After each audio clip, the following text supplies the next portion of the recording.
এক বছরে দেশের ইতিহাসে সবচেয়ে বেশি গণগ্রেপ্তার করেছে অধ্যাপক ইউনূসের সরকার। তারপরে বলছে পুলিশের মনোবল নেই, তাই ঠিক হচ্ছে না বাংলাদেশের আইন শৃঙ্খলা পরিস্থিতি।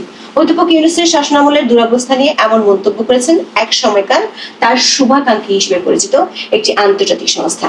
তাদের সাথে তাল মিলিয়ে আন্তর্জাতিক মিডিয়াগুলো বলছে এক বছরের ব্যবধানে বাংলাদেশের মানুষের স্বপ্নগুলো ফিকে হয়ে যেতে শুরু করেছে। যে আন্তর্জাতিক মিডিয়া সংস্থাগুলো একসময় ডক্টর ইউনূসের প্রশংসায় পঞ্চমুখ ছিল, আজ তারাই তার সরকারের ব্যর্থতা নিয়ে সরব। তুলে ধরছে হতাশাব্যঞ্জক প্রতিবেদন। প্রশ্ন উঠছে, ম্যাজিক ম্যান ইউনূসের প্রতি বিশ্বের সেই মোহ কেন উধাও হলো? কেন আর আগের মতো কাজ করছে না বিশ্বজুড়ে ছড়ানো পিয়ার নেটওয়ার্ক? দেশের জনসমর্থন যখন তলানিতে, তখন বিদেশেও কি বন্ধুহীন হয়ে পড়ছে নোবেল জয়ী সরকার? আকাশচুম্বী স্বপ্নপূরণের আশা দেখিয়ে 2024 সালের 5ই আগস্ট অন্তর্বর্তী সরকারের প্রধান হিসেবে শপথ নেন ডক্টর মোহাম্মদ ইউনূস। তবে এক বছর পার না হতেই আশার গুড় বালিতে ছেয়ে গেছে। শুধু দেশ নয়, বিদেশেও প্রশ্ন উঠছে অন্তর্বর্তী সরকারের সীমাহীন ব্যর্থতা নিয়ে। এক সময় সরকারের ঘনিষ্ঠরাই বিদেশি মিডিয়ার কাছে খোলাখুলি তুলে ধরছেন নিজেদের হতাশা। ডক্টর ইউনূসের সরকার নিয়ে উচ্ছ্বাস দেখানো আন্তর্জাতিক সংবাদ মাধ্যমে এখন বাজছে উল্টো সুর। সরকারের এক বছর পূর্তি নিয়ে বিবিসি ওয়ার্ল্ডে একটি বিশ্লেষণ ছাপা হয়েছে, যার নাম দিয়েছে jubilant since but bumpy roads ahead in post Hasina Bangladesh, যার অর্থ হলো উল্লাস মুখর দৃশ্য, তবে হাসিনা পরবর্তী বাংলাদেশের সামনে পথ কণ্টাকীর্ণ। এই প্রতিবেদনের পরতে পরতে রয়েছে গত এক বছরে সরকারের ব্যর্থতার খতিয়ান। এমনকি সরকারের এক সময়কার ঘনিষ্ঠরাও অভিযোগ করছেন পরিস্থিতির উন্নতি হওয়ার বদলে আরো খারাপ হচ্ছে। প্রতিবেদনের শুরুতে একটি ছবি দিয়ে বলা হয়েছে, গত 12 মাসের চিত্র এই উল্লাসমুখর দৃশ্যের সঙ্গে পুরোপুরি মানানসই নয়। বিবিসির প্রতিবেদনে বলা হয়, শেখ হাসিনা সরকারের পতন ও নতুন ভবিষ্যতের প্রতিশ্রুতির বার্ষিকী উদযাপন করতে এই সপ্তাহে হাজারো মানুষ ঢাকার কেন্দ্রস্থলে জড়ো হয়েছিল। মুষলধারে বৃষ্টির মধ্যে অন্তর্বর্তী সরকার প্রধান মোহাম্মদ ইউনূস, বিভিন্ন রাজনৈতিক দলের নেতা এবং কর্মীরা নতুন বাংলাদেশ গড়ার পরিকল্পনা ঘোষণা করেন। কেউ কেউ একে দ্বিতীয় স্বাধীনতা হিসেবে আখ্যা দিচ্ছেন। তবে গত 12 মাসের চিত্র এই উল্লাসমুখর দৃশ্যের সঙ্গে পুরোপুরি মানানসই নয়। মানবাধিকার সংস্থাগুলো বলছে, এই সময় গণপিটুনিতে হত্যা, মব, সন্ত্রাস, প্রতিশোধমূলক হামলা ও ধর্মীয় চরমপন্থার পুনরুত্থান ঘটেছে। এটি গণতন্ত্রের পথে যাত্রা বাধাগ্রস্ত করতে পারে। দর্শক, বিবিসির মতো আল জাজিরাও সম্প্রতি ইউনূস সরকারের ব্যর্থতার খতিয়ান তুলে ধরে বিশাল প্রতিবেদন করেছে।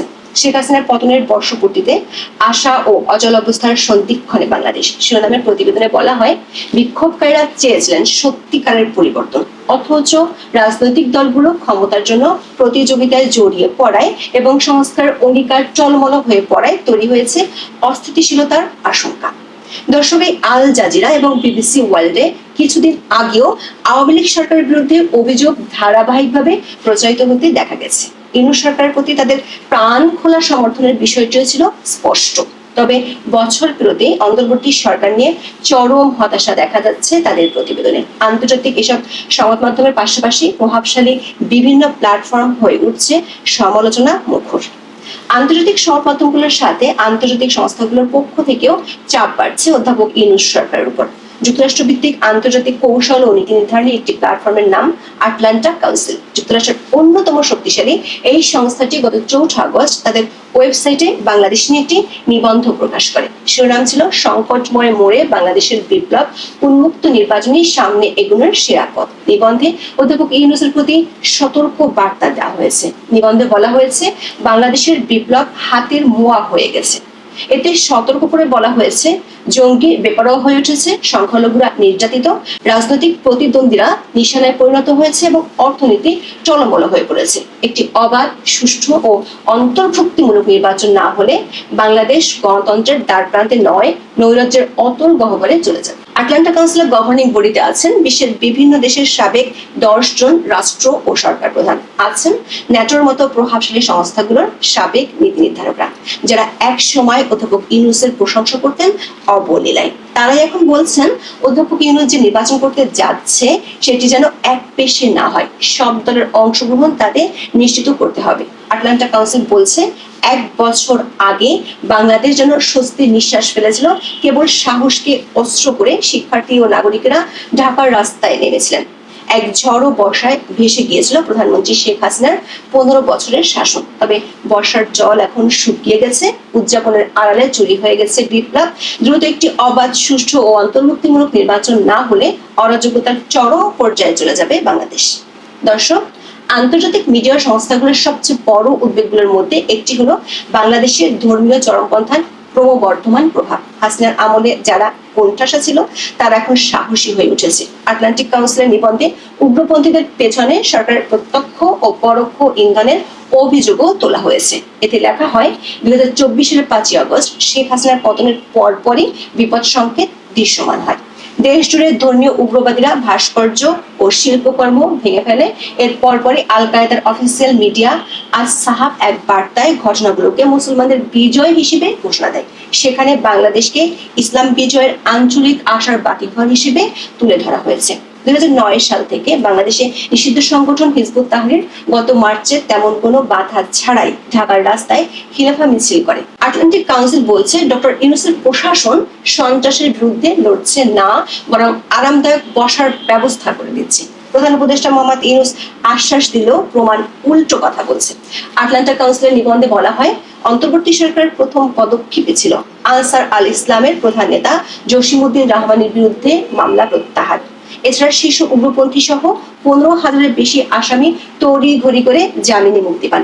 জেল ভেঙে পালিয়েছে দণ্ডপ্রাপ্ত 98 জঙ্গি। নিবন্ধে কড়া ভাষায় নারীর প্রতি আক্রমণের সমালোচনা করা হয়। সেই সঙ্গে বলা হয়, অন্তর্বর্তী সরকার ক্ষমতা আসার পর থেকেই ধর্মীয় সংখ্যালঘুরা নতুন করে হামলার শিকার হচ্ছে। মুসলিম সংখ্যালঘুরা রক্ষা পায়নি। বহু সুফি মাজার ও আহমদিয়া মসজিদ ঘুরিয়ে দেওয়া হয়েছে। এসব নিয়ে প্রশ্ন উঠলে ডক্টর ইউনূস সবগুলোকে স্রেফ রাজনৈতিক হামলা বলে দায় এড়ানোর চেষ্টা করেছেন। নিবন্ধে বলা হয়, তার এই ব্যাখ্যা মোটি ঘটনার দায় মুক্তি দেয় না। সরলভাবে যদি মনেও করা হয় সংখ্যালঘুরা ঐতিহ্যগতভাবে ক্ষমতাচ্যুত আওয়ামী লীগের সমর্থক, তারপরেও বলতে হবে তারা এখন রাষ্ট্রের উদাসীনতার কারণে হামলার নিশানায় পরিণত হচ্ছে। এতে বলা হয়, শেখ হাসিনার পতনের পর খুন ও সংশ্লিষ্ট অভিযোগে 3 লাখেরও বেশি মানুষের বিরুদ্ধে মামলা হয়েছে। সাংবাদিক, মানবাধিকার কর্মী, তারকা সহ সাবেক সরকারের ঘনিষ্ঠদের লক্ষ্য করেই মামলাগুলোর সাজানোর অভিযোগ রয়েছে। আইন শৃঙ্খলা পরিস্থিতি ভয়াবহভাবে অবনতি দৃশ্যমান। সর্বোচ্চ অপরাধ, রাস্তায় দাঁড়িয়ে বেড়াচ্ছে জনতা। অন্তর্বর্তী সরকার দায়িত্ব নেওয়ার পর থেকে পিটিয়ে হত্যার 179টি ঘটনা ঘটেছে। সরকার দাবি করে পুলিশ এখনো পুরোপুরি সক্রিয় নয়, অথচ আশ্চর্যজনকভাবে গত ফেব্রুয়ারিতে অপারেশন জেবেল হান্ট চালু করার পর এই মনোবলহীন পুলিশই প্রায় 20,000 মানুষকে গ্রেপ্তার করে। তাদের প্রায় সবাই আওয়ামী লীগ সমর্থক। মে মাসে এই সংখ্যা বেড়ে দাঁড়ায় 48,400 জনে। এটি সম্ভবত দেশের ইতিহাসে সবচেয়ে বড় গণগ্রেপ্তার। অবাধ ও অন্তর্ভুক্তিমূলক নির্বাচনই সংকট থেকে বেরিয়ে আসার একমাত্র পথ বলে উল্লেখ করা হয় নিবন্ধে। এতে বলা হয়, 1 বছরে অন্তর্বর্তী সরকার কোনো অর্থবহ সংস্কার আনতে পারেনি। প্রতিদিন বাংলাদেশ অস্থিতিশীল হচ্ছে আর অগণতান্ত্রিক শক্তি শক্তিশালী হচ্ছে। বেশি দেরি হলে দেশ গণতন্ত্রে ফেরার শেষ সুযোগ হারিয়ে যাবে। আওয়ামী লীগকে নিয়ে নির্বাচনের উপরে জোর দেওয়া হয় নিবন্ধে। এতে বলা হয়, রাগের জায়গা থাকতেই পারে, কিন্তু গণতন্ত্র বিকশিত হয় বিকল্পের ভিত্তিতে, প্রতিশোধের উপর নয়।